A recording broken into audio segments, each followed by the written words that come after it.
Assalamualaikum warahmatullahi wabarakatuh. Kami dari kelompok 6 akan menjelaskan tentang Perang Bali.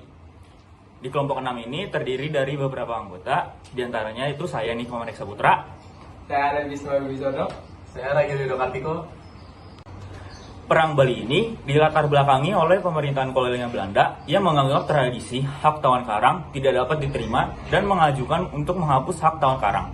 Atas bujukan Belanda, raja-raja di Bali dapat menerima perjanjian untuk menghapus hukum tawan karang. Namun, sampai tahun 1844, Raja Buleleng dan Karangasem masih menolak penghapusan tersebut dan masih menerapkan hak tawan karang.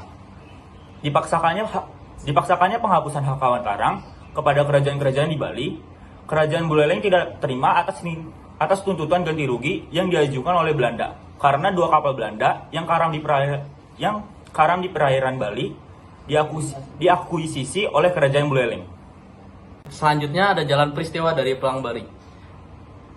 Belanda datang untuk menyerang Bali pada pertengahan 1846. Armada Belanda terdiri dari 1.700 prajurit gabungan dari Batavia dan Surabaya dan dipimpin oleh komandan tertinggi Van den Bosch selama 2 hari.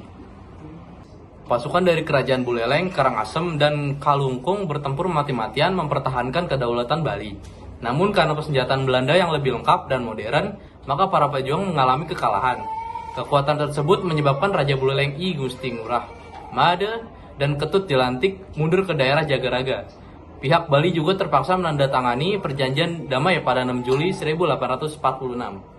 Penandatanganan perjanjian oleh pihak Bali merupakan salah satu siasat untuk membangun kembali kekuatan demi melawan Belanda pada periode berikutnya. Belanda telah mengetahui pengingkaran perjanjian damai oleh Bali pada 1847. Pada tanggal 15 April 1849, semua kekuatan Belanda dikerahkan untuk menyerang Jagaraga dari 2 sisi, depan dan belakang. Pertempuran di Jagaraga berlangsung selama 2 hari, dan kekuatan dari aliansi kerajaan Bali dapat dilumpuhkan oleh Belanda. Raja Buleleng dan Ketut Jelantik melarikan diri menuju Karangasem untuk meminta bantuan dari Raja Karangasem. Namun, Belanda dan pasukannya tetap mengejar Raja Buleleng dan Ketut Jelantik. Mereka terbunuh dalam upaya mempertahankan diri dari Belanda. Dampak dari Perang Bali ialah yang pertama, Bali dapat dikuasai Belanda. Yang kedua, raja-raja di Bali menjadi bawahan pemerintah Belanda. Yang ketiga, Belanda dapat menguasai Bali dan menerapkan sistem monopoli perdagangan di Bali. Keempat, dihapusnya adat-adat istiadat yang ada di Bali karena pengaruh Belanda.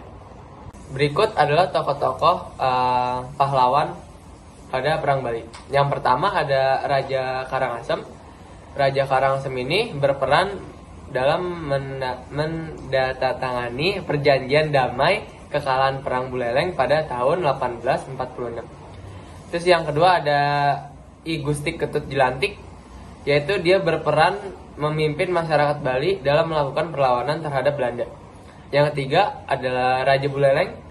Ini beliau berperan dalam peristiwa perang Puputan yang artinya bertempur habis-habisan sampai dengan titik darah penghabisan atau sampai mati. Terima kasih. Sekian penjelasan kami tentang Perang Bali, kurang lebihnya mohon maaf. Wassalamualaikum warahmatullahi wabarakatuh.